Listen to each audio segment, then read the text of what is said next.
Well, good afternoon.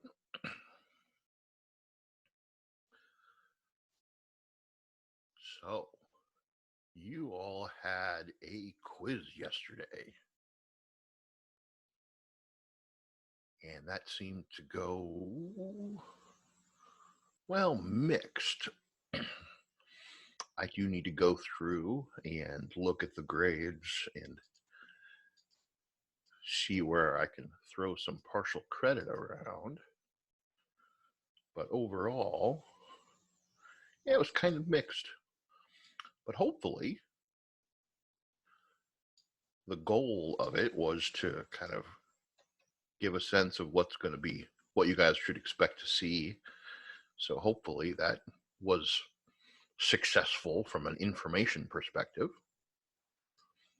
And our goal today is to kind of talk about those or talk about anything else that you guys want to look at to see how we can help and prep for tomorrow.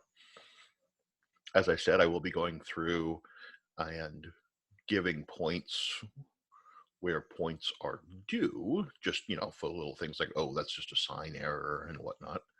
So expect those scores to boost up a bit. And of course, on your test, you'll have that same opportunity with your scratch paper. So you'll even be a little more. So don't despair or anything. But is there anything from either the quiz that you want to look at or anything from any of the homeworks that you want to look at? What can we look at? What can we play with?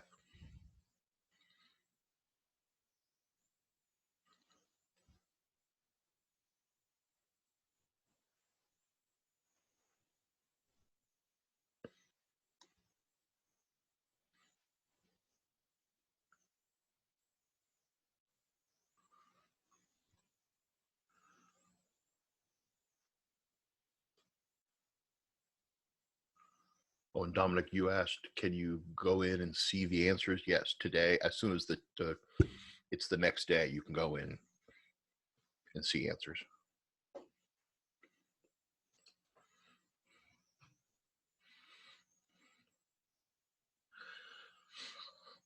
Okay. So does that mean there's nothing you guys want to look at and you're all perfectly happy and comfortable and want to go take the test? Hey, Yes. Haugen. Yes. What are some basic fundamentals, I'd say, like if you had to give us some basic stuff that we should know, what would it be? Would you just say everything on the review, or is there anything specific that you'd give us? For chapter 7, the big thing is that practice for the manipulation. Because in chapter 7 there's so much stuff that, like, so many of those little identities and little little relationships. So, like, knowing the angle difference formula for cosine, like, knowing that, having that memorized is not really a big deal, because you'll have that sheet that you're allowed to use during the test. You look those things up. So it really does come down to the familiarity with the manipulation and using these things. So there's not, it's hard for this section to go kind of like, here's something to focus on or here's something else to focus on. It just takes that kind of practice and using it a fair amount. So I'm not sure if I've got a good answer for that. Okay, yeah, fair enough. Thank you. Sure. I'll try to think more about that and see if there's something I can point you to. Because you're right, like, all the stuff from the section is not a terribly helpful answer, but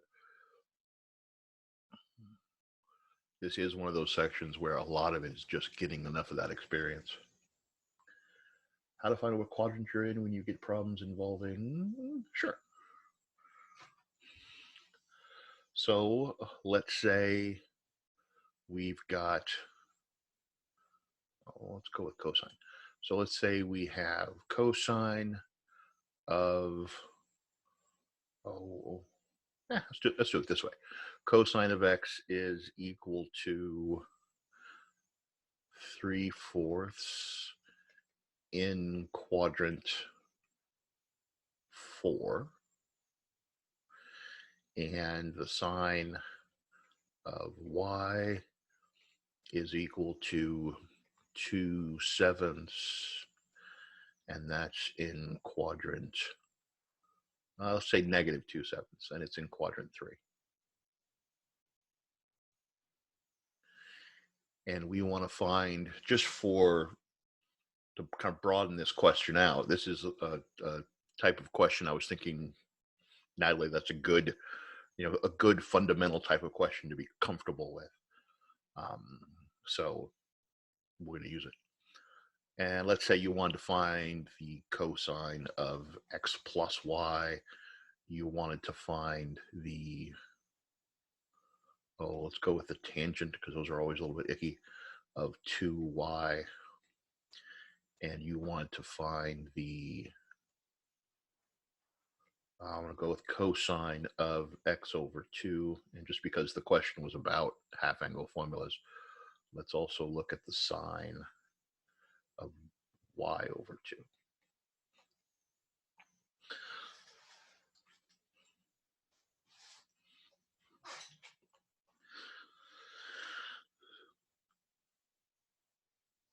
So for all of these, one of the first things we're going to have to do is take both of these statements, take the cosine of x equaling 3/4 in quadrant 4, and remember that that has implications.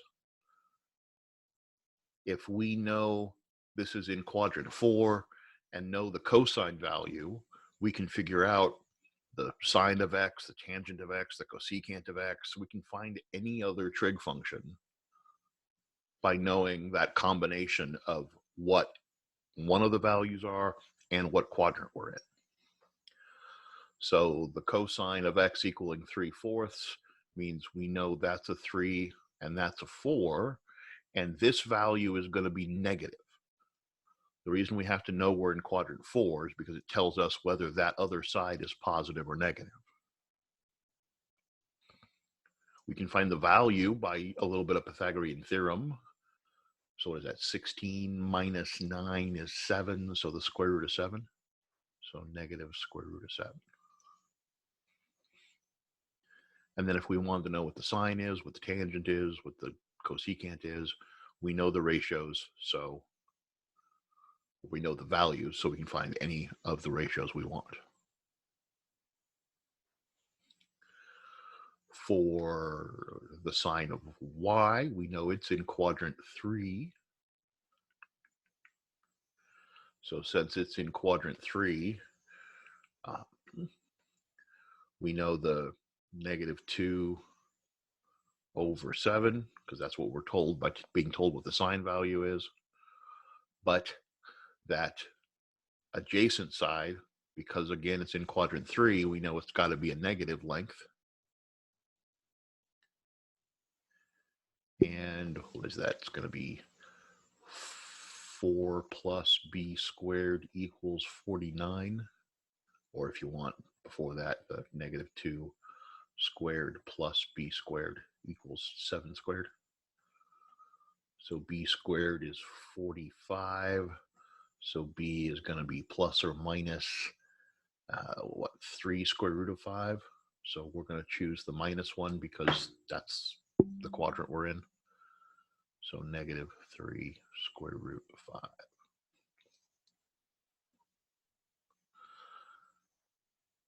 So however we're going to need to use those depends on what the problem is or what we're being asked. But we should be familiar with the idea that we can get any other information we want by going to those little kind of triangle diagrams. And it is important to know what quadrant we're in for those. We'll talk about the quadrants for the half angles, which is, Connor, what you were asking about, when we get to those. So a little bit of patience with that. But so for the rest of these, that's just that's what we're told, and an implication of what we're told. Once we know that, we can kind of go on to look at these individual questions. So number one, we're told or asked to find the cosine of x plus y. Well, the one big thing we know about the cosine of x plus y is we can open that up. We can express that in a different way using our angle sum and difference formulas. So we go look up those angle sum and difference formulas, and we see that that is the cosine of x times the cosine of y minus the sine of x times the sine of y. So as long as we can find those individually, we'll be able to come up with the value of the cosine of x plus y. Now, the cosine of x, we were told directly, the cosine of x is 3/4. The cosine of y, we weren't told directly, but we can figure it out because we built the triangle. Sine of x, we don't know directly, but we can figure it out since we built its triangle. And sine of y, we were directly told. But again, we can find the cosine of y because we know y's ratios. The cosine of y would be the negative 3 square root of 5 over 7. So negative 3 square root of 5 over 7. And the sine of x, if we go over here, up here to x, the sine would be the negative square root of 7 over 4. So negative square root of 7 over 4. Multiply all that together, negative 9 square root of 5 over 28. That's going to end up being a subtraction by the time all is said and done.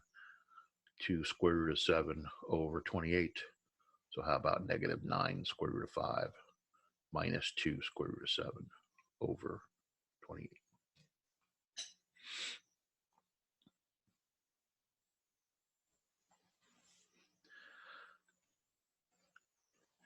Now, the nice thing about the angle sum and difference formulas and the tangent, or sorry, the angle sum and difference formulas and the double angle formulas is we don't need to know what quadrant they land in.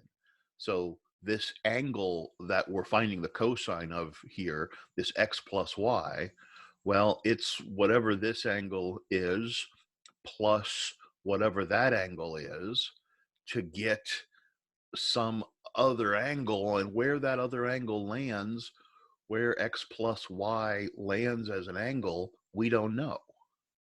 But the nice thing is we don't have to know that, because if the only difference it makes is whether it's positive or negative, and this came out negative, so negative for cosine, it's clearly in quadrant 2 or 3, but the formula will come out with the right sign. So where that x plus y is, we don't need to know. For the double angle formulas, the same thing happens. Where that double angle lands, like, say if the y was in quadrant 2, well, where does the twice that angle land? We don't need to know that, because the double angle formulas, the sign will work out the way it's supposed to. The half angle formulas are different because if you remember in the half angle formulas, we had that square and we square rooted both sides. When we square rooted both sides, we lose the information about whether the problem was supposed to be positive or negative. Because we lose that information, we have to go back and find whether it's positive or negative, because the problem won't remember, essentially.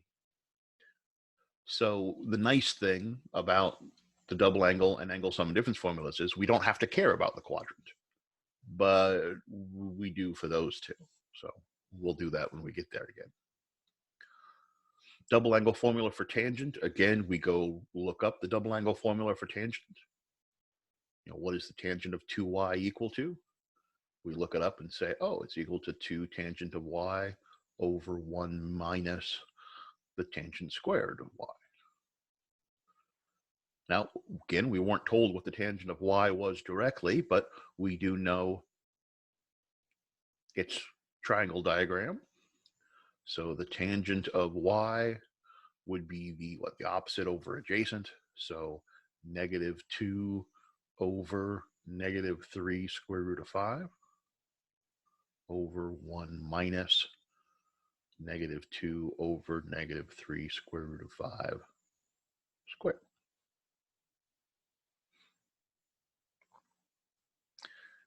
The nice part is the trig is done there. The bad part is we've got a fair amount of algebraic simplification we have to do, but we can do that. Practice helps.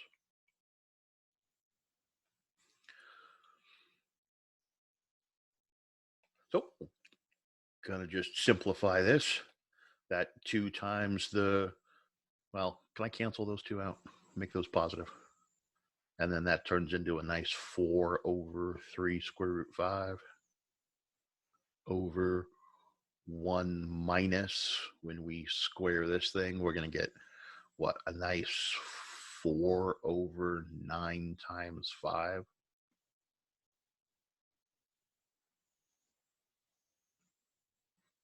So that's nice. The square roots go away.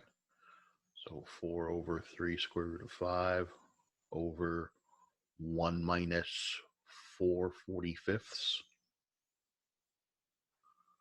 4 over 3 square root of 5 times, well, that's going to divide. Let me stay with the division. Divided by, what, 41/45. I told you guys the tangents are usually a little bit of a bear to simplify, right? Right? Take that as a yeah. So, but the 3 cancels in there, leaving a 15. So that's 60 over 41 square root of 5. That's just ugly as, it's not fun. But 60 square root of 5 over 5 times 41 is 205. Ugh. Ugh. Well, that's even going to reduce to, what, 41 and 12 square root of 5? Ugly. That's why I hate tangent problems. This is not bad. Getting from here to here. It's all this work that makes tangent a bear.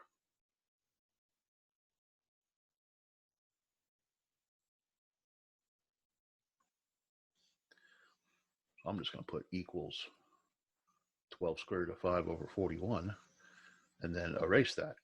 Pretend I just did that automatically. Before we look at the half angle formulas and talk about the quadrants they're in, which again, Connor, was your original question, so we're about to get to that. Anything about that first or second one?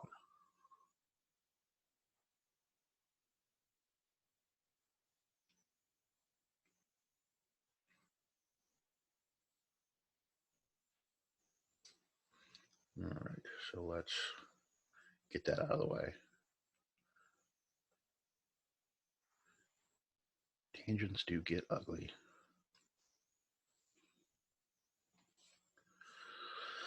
So, cosine of the half angle.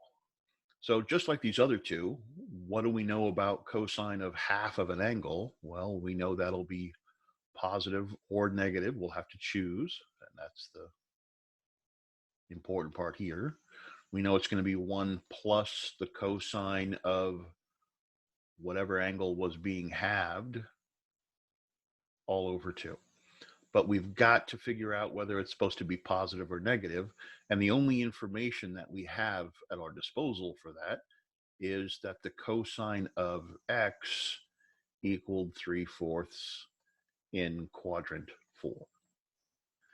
And really, it's that quadrant 4 that's important.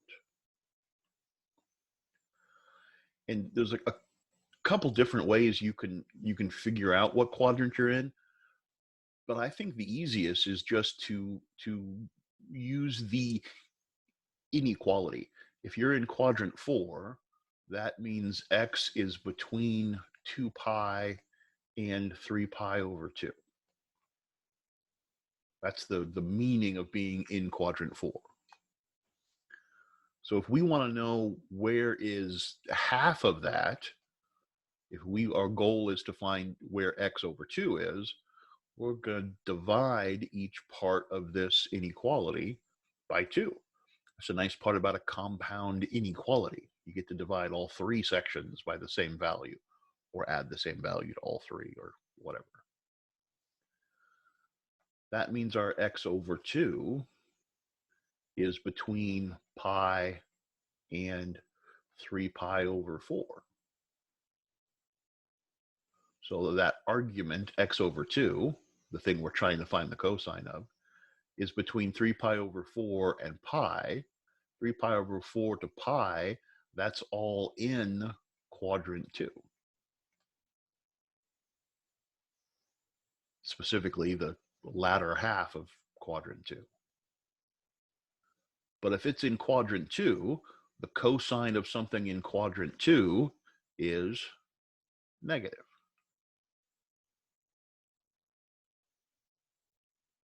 So this problem is going to be negative. So negative the square root of 1 plus the cosine of x. This is the cosine of x. So this is back to the cosine of the quadrant 4 problem. So that just is our 3/4 over 2. As we usually do, we're going to clean this up a little bit. Multiply by 4 because we're trying to get rid of that denominator of 4. So, 1 times 4 is 4, plus 3 over 8. So negative the square root of 7/8. Which we should clean up. Square root of 7 over 2 square root of 2. Multiply by the square root of 2 and square root of 2. So negative square root of 14 over 4. Don't let the fact that the computer doesn't always require you to rationalize and reduce that make you get sloppy with it. It is a good skill to make sure you're getting comfortable with and practicing with. One of the unfortunate things about this distance format we're having to do this in, of course, there are lots of disadvantages to it, but one of it is it's a little harder for me to push, kind of force good notation. So it's more up to you guys to just be responsible about your notation. So Connor, you had asked about finding the quadrant. Does that inequality method of finding that quadrant make sense? Or seem reasonable?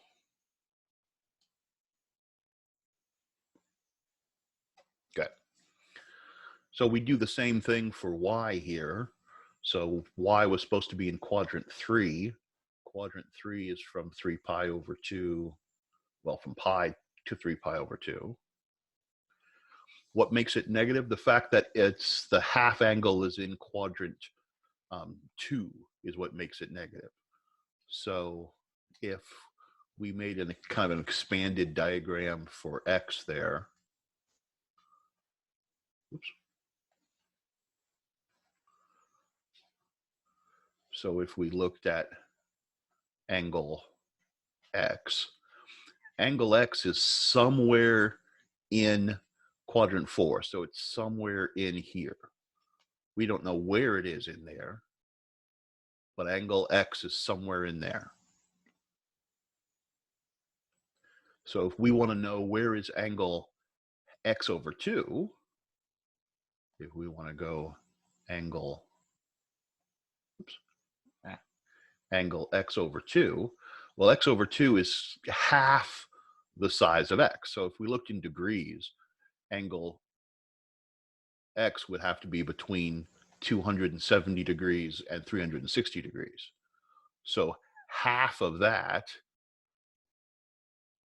puts us somewhere in here, somewhere between half of the 360s, 180, and half of the 270 is 135 degrees. So this half angle has to be somewhere in quadrant 2, and we're finding a cosine of something in quadrant 2. Well, in quadrant 2, are our cosines positive or negative? They're negative, so it's got to be negative.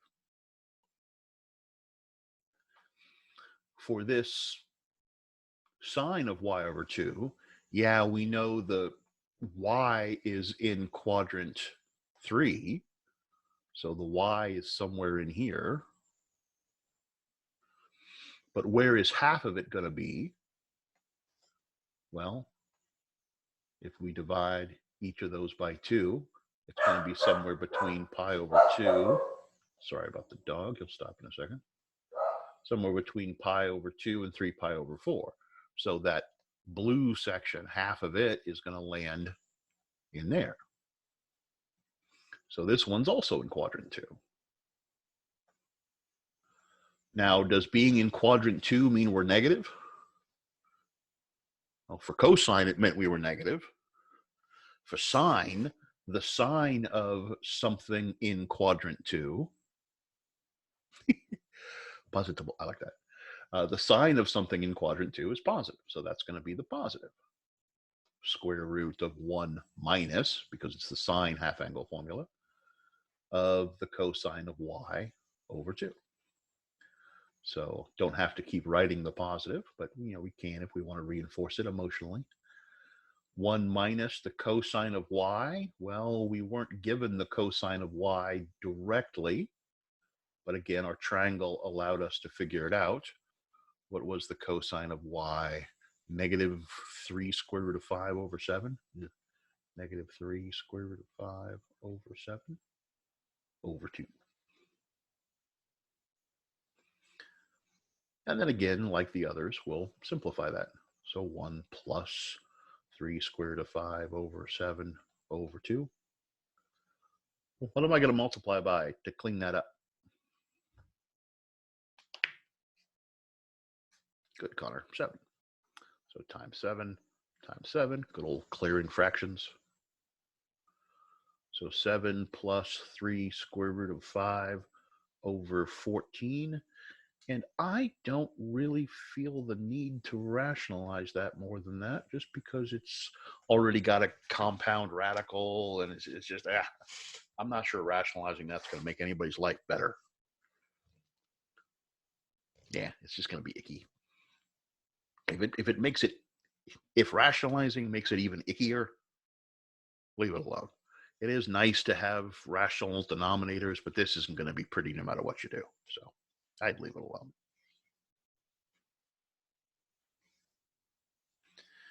If it's worth our time, could we go over verifying identities? Sure. It's always worth our time. Do you have a particular one, Natalie, you want to look at? Or can you find one that you want to look at?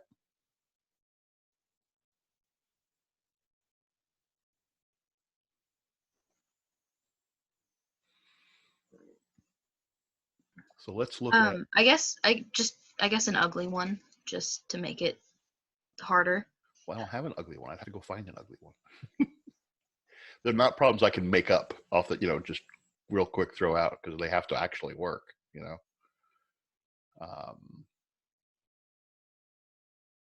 So let's see.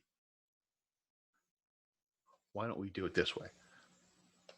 Let's start with Shays, and while you guys are kind of playing with getting an answer for this, I'll go look for one that's a little bit uglier if I can find one. So solve the sine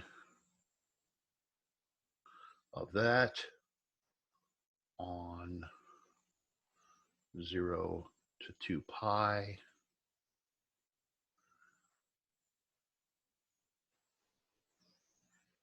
And list them as A and B, where A is less than B. So it just wants us to put them in order. So take a moment, do that, and I'll look for a 7-2 question.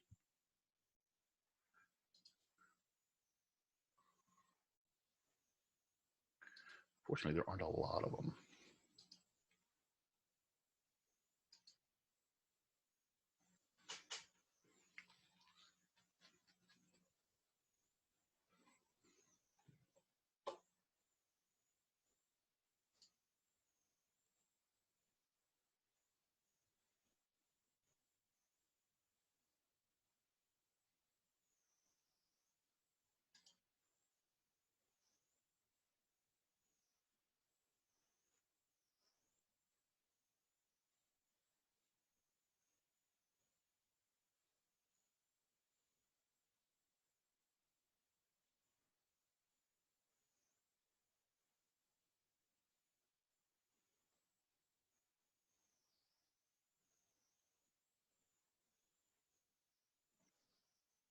Let's use that one.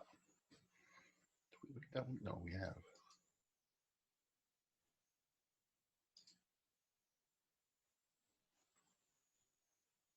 Oh, we'll use that one. Dominic, using exact solutions? No.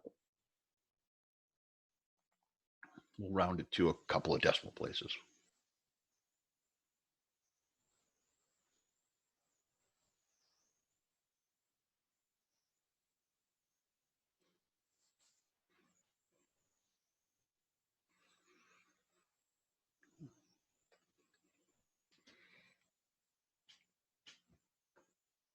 So usually, not always, but usually the first answer isn't so bad because we know we're going to use the sine inverse to get that sign to go away, right? And when we take the sine inverse of that value, we're going to get, well, whatever the sine inverse of 0.11 is. Anybody want to tell me what the sine inverse in radians, because we're asked in radians, what the sine inverse of 0.11 yields? Connor, you're saying it's 0.1102. That's an interesting coincidence, but okay. And we know we'd also get anything coterminal to it. Whether we care a tremendous amount in this problem or not, we should always make sure we conceptualize that. We get that angle and everything coterminal to it, and we get a second set of answers that are in our secondary quadrant. This original problem was in quadrant 1. Had to be quadrant 1 because the sine inverse of something positive, sine is only positive in quadrant 1 and 2. But because the inverse is only defined in 1 and 4, it only could tell us the answer, the 0.1102, in quadrant 1. We know there's another answer in quadrant 2, because that's the other place sine is positive. And we know it should be symmetric. So this reference angle here is 0.1102. So if we want this angle, that angle is going to be pi minus the 0.1102. So we subtract those, and it looks like we're getting 3.03, and that should make sense, 3.14 minus 0.11, and anything coterminal to it.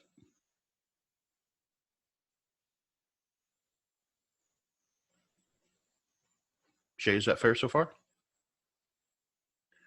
Now, this problem is particularly nice because essentially the principal inverse is already one of our answers because it's in that range. And the kind of the normal way we find our secondary answer is also in our range.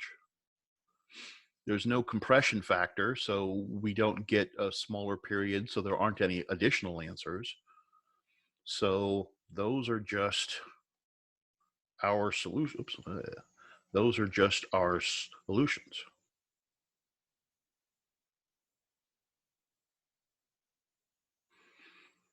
Now, kind of what I'd like to do is this problem gets quite a bit harder when this value is negative. So let's say this was negative 0.7.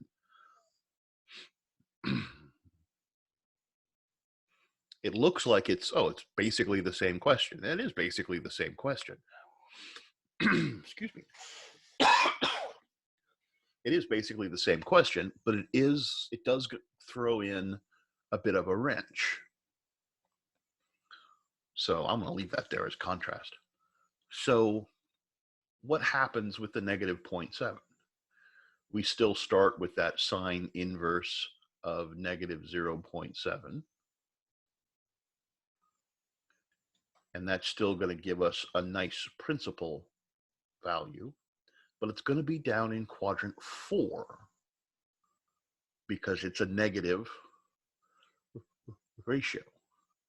So what angle is that going to give us down in quadrant 4?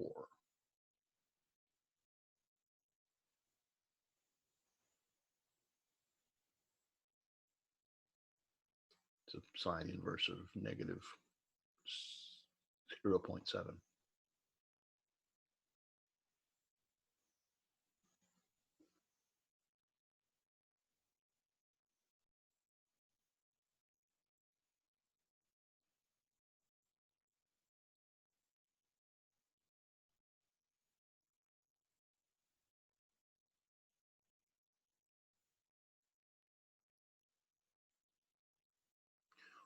Well, it would start off as, the sine inverse is the negative 0.7754, right? So don't worry about the 2 pi yet, just the principal inverse. Or is it 0.76? Oh, I got different answers now. Dominic, I can't see that if you're trying to show it to me. Just looks like white. Dominic says, it's paper.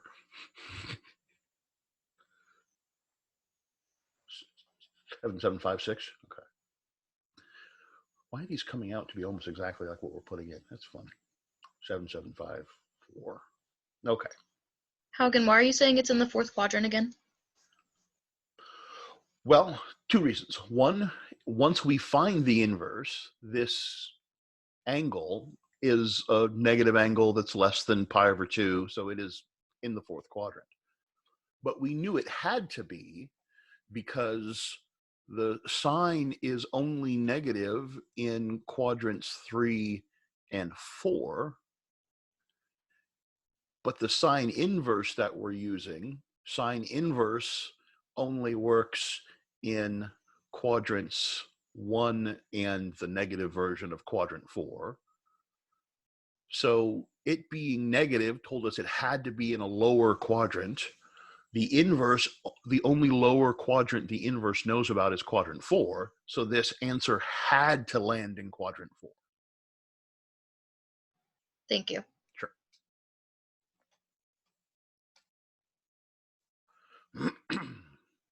So our principal answer would be the negative, now where'd that go?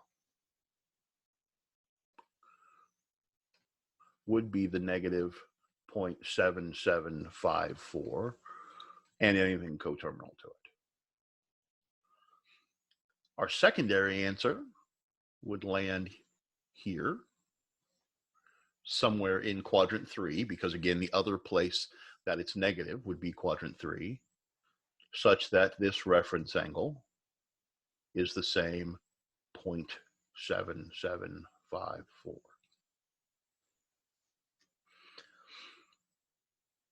Now we have some choices on how we might want to reference that, but probably the easiest one is just pi plus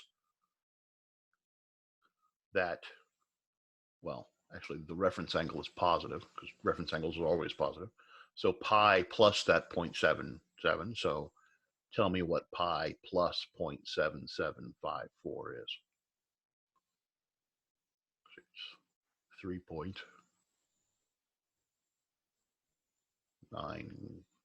something.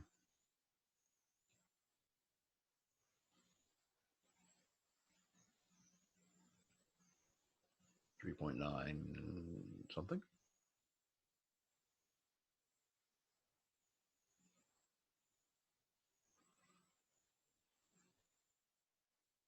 .917. Okay. Thank you. And anything coterminal to that.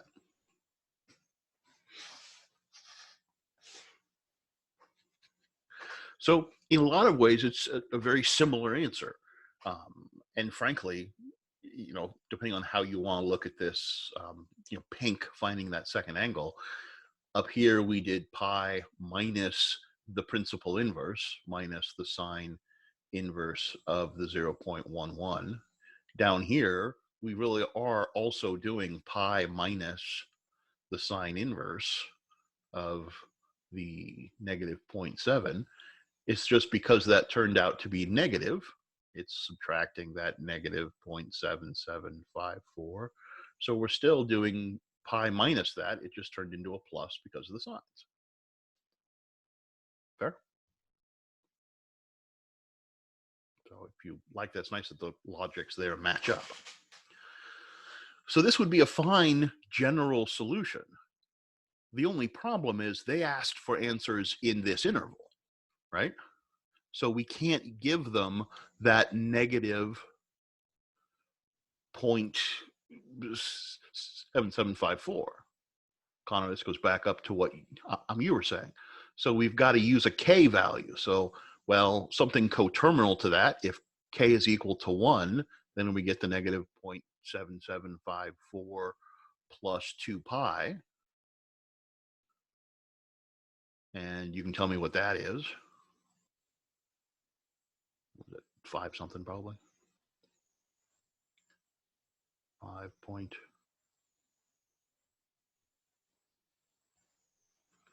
I need a calculator, buddy.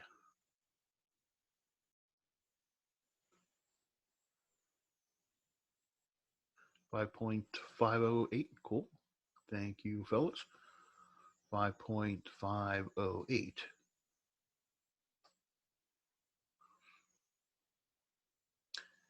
And kind of that's what you would have gotten up there when you did the 2 pi minus.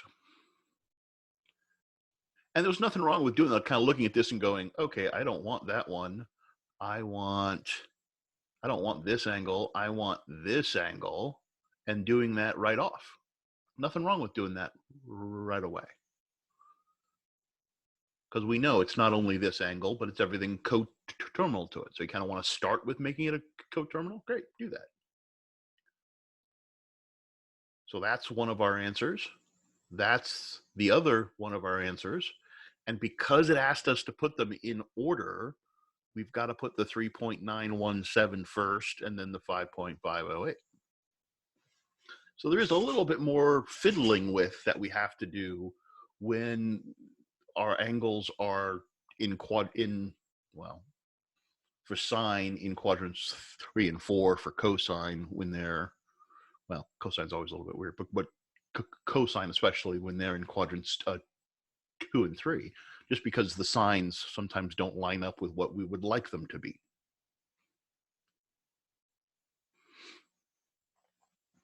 But that's one of the reasons we always want to think about that full general solution.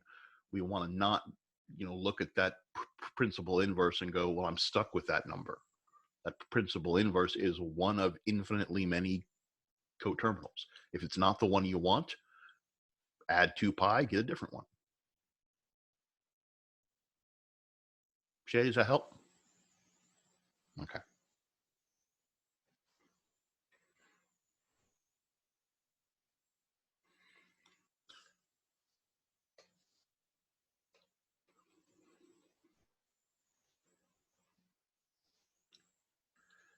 Now, Natalie, I don't tend to get too nasty of these on tests just because it just makes everybody unhappy. But a little bit of that simplification is important. So take a moment and try to simplify that.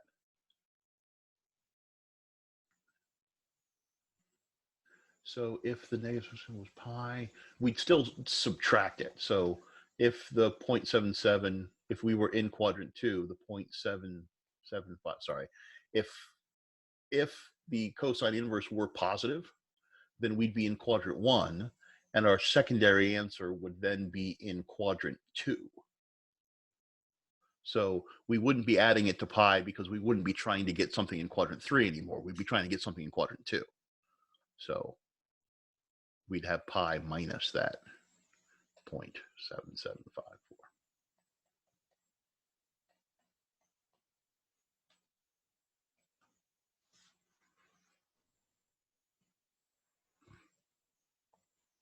It is always surprising how important the what quadrant are we in when can be.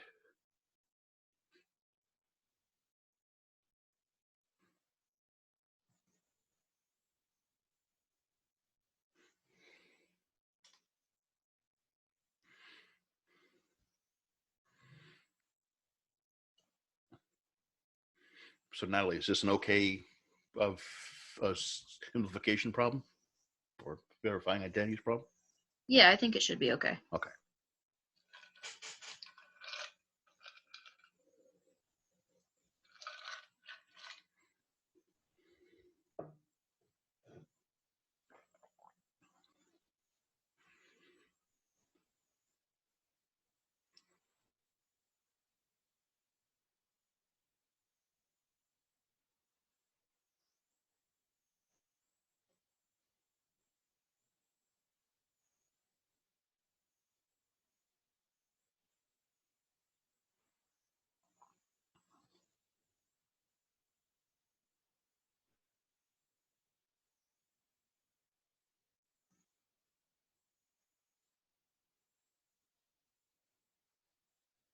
I always like to do these based on your suggestions. You guys got any suggestions? What do you want me to do with that?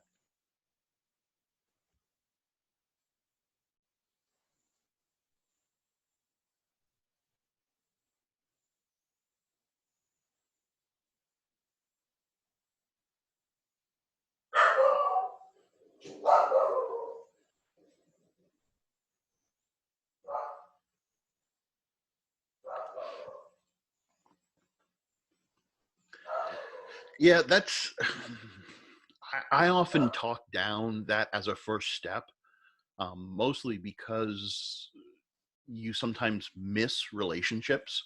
Like if there was a tangent squared in here or a secant squared, um, you'd miss some of those Pythagorean identities and some of those other nice relationships. So I'm often a little bit against that as an automatic go-to. Because sometimes those secondary relationships for the other trig functions can be helpful. However, in this problem, there is a secant, but it's not a secant squared. We could start looking at conjugates. Conjugates might be important for this question. But I think for this particular question, it's not a bad way to start just to see what happens. So while I'm usually against that as kind of an automatic reaction, it's probably not a bad one in this one, depending on what we do with it. So let's see if it helps. So what does having that 1 over cosine in the denominator make us want to do? It probably, or hopefully, makes us want to multiply by cosine t to get that fraction to go away. Or it might make you want to get common denominators. It could do all kinds of things to you, depending on what you see. But what would that do? That would turn us into cosine t plus cosine squared t all over cosine t plus 1.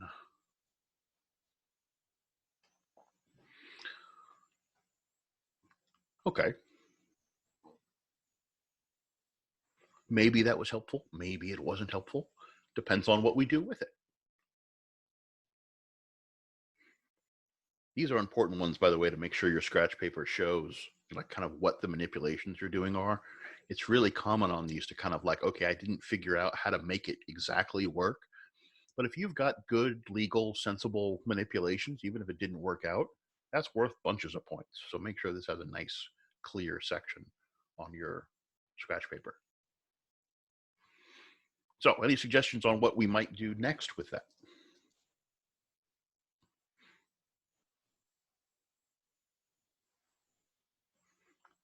Nicholas, you want to factor out a cosine in that numerator? Okay. So cosine t times, when we factor that out, we've got a 1 plus, factor a cosine out of that, cosine t all over cosine t plus 1. Okay.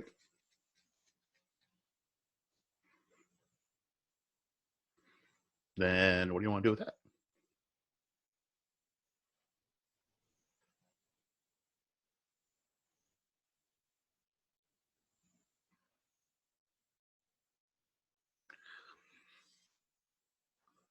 Dominic, cosine plus 1? That statement has no meaning whatsoever. Cosine t plus 1. We talked about that yesterday. Don't leave off those arguments. It leads to I should have said that to Nicholas too, but it leads to bad thinking. There's actually a very specific set of errors that people who do that a lot start to make eventually. Don't do that. Don't apologize to me, apologize to you, Dominic. Careful about that. It is an ugly habit. And when we're typing stuff out in a chat, it's just trying to abbreviate stuff. I get that, but do be careful about that. So yeah, this 1 plus cosine t and 1 and cosine t plus 1, the order is different, but they're being added, so the order doesn't matter. Even if they were subtracted, all we'd have to do is take out a negative and flip them. But either way, we're left with a nice cosine t.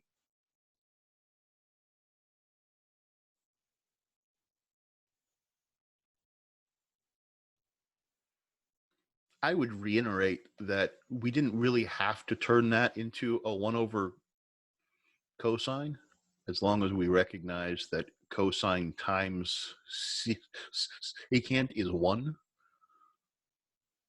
But it probably is helpful to see this to make that step more obvious or direct.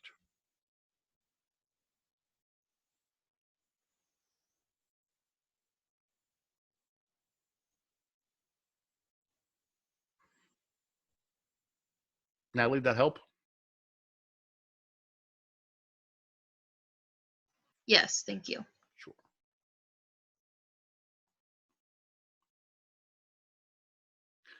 Okay, anything else I can do for you guys today? I am going to go through that quiz and assign partial credit to stuff. So if you're freaking out about those scores, I'm going to go in and pretty them up a little bit. Do make sure on the test you're good and clear with that scratch paper. Connor, they do get easier with time, but it does take it does take time. It is often one of those things it's nice to work with somebody on. So I don't know if you guys are trying to set up little Zoom study groups in the background anywhere, but having to talk through your arguments with somebody can be really helpful. So if you're doing that, that can be helpful, but I know that's hard with our given scenario, but do what we can. But and oftentimes you'll be getting better at it. It's just hard to see that you're getting better at it because you're fighting with different parts of it. So but you're right, the struggle's definitely real when it comes to identities. How much allotted time do we have for the test again? I believe it's an hour 15.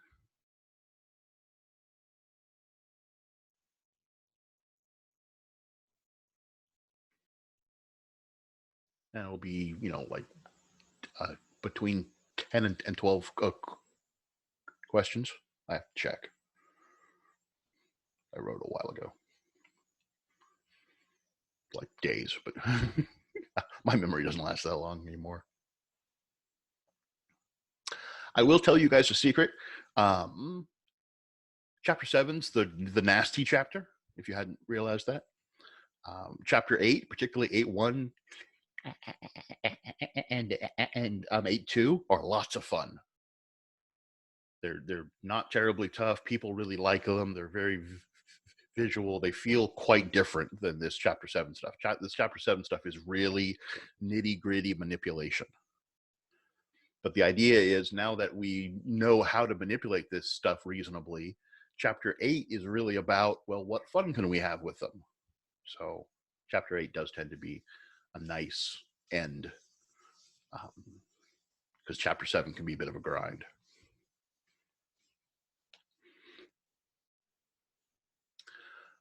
If I've got them from student services, yes.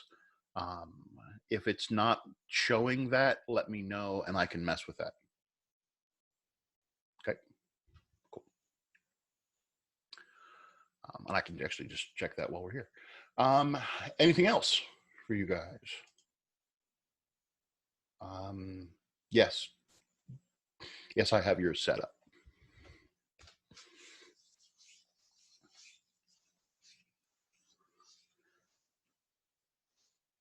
They are. I have to go through and assign partial credit, but really the quiz scores are fairly minimal when I adjust all the weights, and they really don't end up hurting anybody. They're mostly just a way for us to talk to each other, you know, a way for you guys to know what's going to happen and whatnot. So I always make sure it's not supposed to hurt anybody. And no, there's no scratch paper for it. I just kind of look at them and go, because you know, lots of them like, oh, that was a sign error, or oh, that was something different. So I can give a lot of partial credit without having the scratch paper. But for your test, because your tests are so much more significant point wise, I want that scratch paper.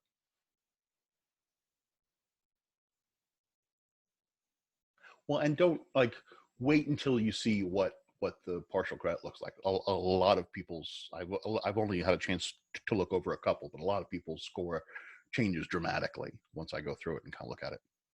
So I should have those done later today. So, okay.